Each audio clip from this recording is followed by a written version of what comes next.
Hey everybody, welcome back this week as we walk through the Westminster Shorter Catechism. This week we're on question 39.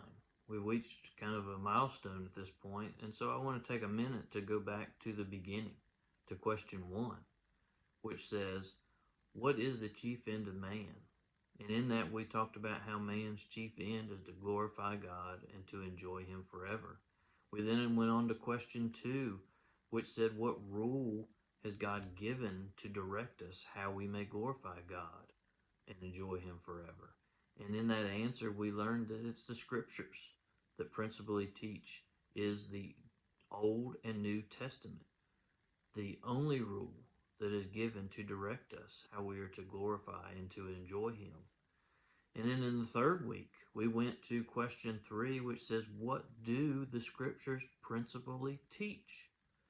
And in that, we talked about how it principally teaches what man is to believe concerning God and what duty God requires of man. Now, since that time, we've went from question 4 through 38, which focused on what man is to believe concerning God. Last week with question 38, we talked about the resurrection and how in that day, man will have reached that chief end that we talked about in question 1. So if we've gone through all this, why is there 107 questions? Why didn't we just stop at question 38? It seems like everything's done. Well, that's because there's a second part to question 3, or to the answer of question 3. And it is what duty God requires of man. So not just that what man is to believe concerning God, but what duty God requires of us, of His people. So this week, question 39 asks us, what is the duty which God requires of man? The duty which God requires of man is obedience to His revealed will.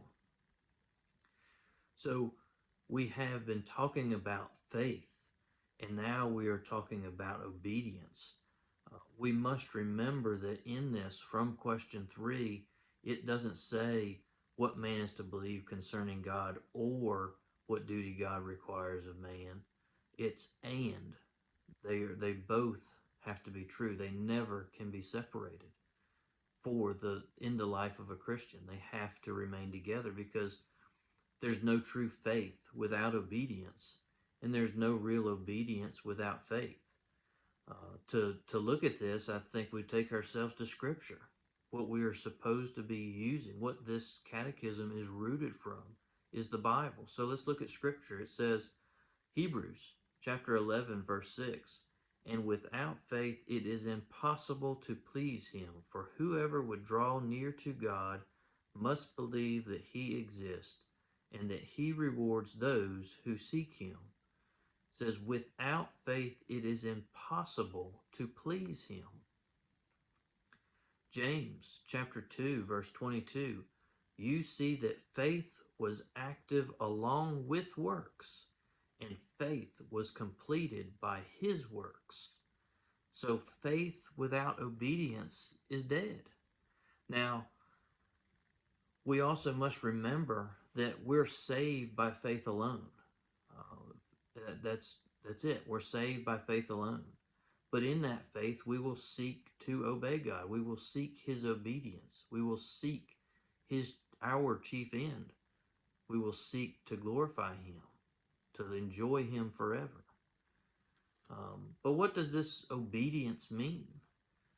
We look up the definition out of Webster's dictionary. You see a definition of compliance with an order, request, or law, or submission to another's authority. Well, here we have God's law. What greater law could there be? God's law.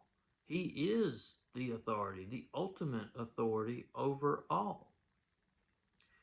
Now we look at Micah chapter 6, verse 8. It says, He has shown you, O mortal, what is good. And what does the Lord require of you? To act justly, to love mercy, and to walk humbly with your God. So the Lord requires of you, of His people, to act justly, love mercy, walk humbly. Now, in the coming weeks, we're going to see how God reveals His will through His moral law, the Ten Commandments, the words spoken from His Son, Jesus Christ. Now, as I ask you again, I said this is kind of a pivotal change, or we'll say just a turning point, really, in this catechism. But as we move our focus from what man is to believe concerning God to the duty God requires of man, do not lose focus that we are saved by faith alone. And that in that faith we will seek God's glory. We will seek our duty of obedience to God's revealed will in this because we want to. Because we believe in Him, we want to please Him. So this week, it perfectly starts us off in what is the duty which God requires of man. The duty which God requires of man is obedience to His revealed will.